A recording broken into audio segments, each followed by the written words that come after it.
বড় আশা করে এসেছি গো কাছে ডেকে লও, ফেরায়ও না জননী। বড় আশা করে এসেছি গো কাছে ডেকে লও, ফেরায়ও না জননী। বড় আশা করে এসেছি গো কাছে ডেকে লও। গাহি সাম্যের গান, মানুষের চেয়ে বড় কিছু নাই, নহে কিছু মহিয়ান। নাই দেশ কাল পাত্রের ভেদ, অভেদ ধর্ম জাতি। সব দেশে সব কালে ঘরে ঘরে তিনি মানুষের জ্ঞাতি।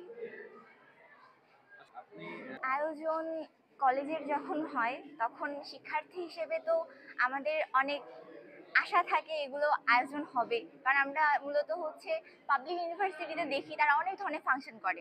সেই তুলনায় আমাদের ন্যাশনাল ইউনিভার্সিটিতে যে কলেজগুলো আছে সেখানে আয়োজন খুব কম হয়। আর বর্তমানে ডেকোরেশন, তারপরে স্যাররা যে অনুষ্ঠানগুলো করছে, আমাদের গানগুলো আমরা গাইতে পারছি, আমাদের প্রতিভাগুলো আমরা প্রকাশিত করতে পারছি, এই জন্য ভীষণ ভীষণ ভীষণ আনন্দ হচ্ছে আমাদের। এগুলোর মধ্যে আমি কবিতা আবৃত্তিতে অংশগ্রহণ করেছিলাম এবং বিজয়ী হয়েছি। এই সাহিত্য ও সংস্কৃতির প্রতিযোগিতাগুলো এটা 19 সালের পর এই 25 সালে আবার অনুষ্ঠিত হচ্ছে। মাঝখানে বছরগুলোতে এটা বন্ধ ছিল। আমরা আশা করছি প্রতি বছর এটি অনুষ্ঠিত হোক। অধ্যক্ষ হিসেবে যোগদান করার পর থেকেই যে বিষয়গুলো অবহেলিত ছিল, অনেক দিন ধরে যে কাজগুলো হচ্ছিল না, সেটা কলেজের উন্নয়ন থেকে শুরু করে খেলাধুলা, সংস্কৃতি চর্চা, বিতর্ক প্রতিযোগিতার থেকে শুরু করে যত ধরনের সুযোগ সুবিধাগুলো ছিল শিক্ষার্থীদের জন্য আয়োজন, সেগুলো আমি করার চেষ্টা করেছি।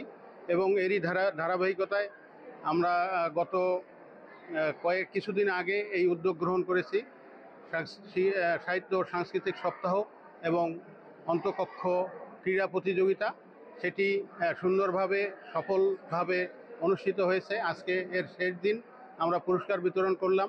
শিক্ষার্থীরা এবং শিক্ষক মণ্ডলী সহ সবাই স্বতঃস্ফূর্তভাবে এই আয়োজনে অংশগ্রহণ করেছে, প্রত্যক্ষ করেছে। এজন্য আমি সবাইকে ধন্যবাদ জানাই এবং আমি প্রত্যাশা করি এরপর থেকে কারমাইকেল কলেজের ধারাবাহিকভাবে আরও যে আয়োজনগুলো করা সম্ভব সেগুলো করা হবে এবং সেটি ধারাবাহিকভাবে চলতেই থাকবে। আর যেন আমরা কোনো বিষয়ে অবহেলা না করি, এই প্রত্যাশা রেখে সবার জন্য মঙ্গল কামনা করে আমার বক্তব্য শেষ করছি। ধন্যবাদ।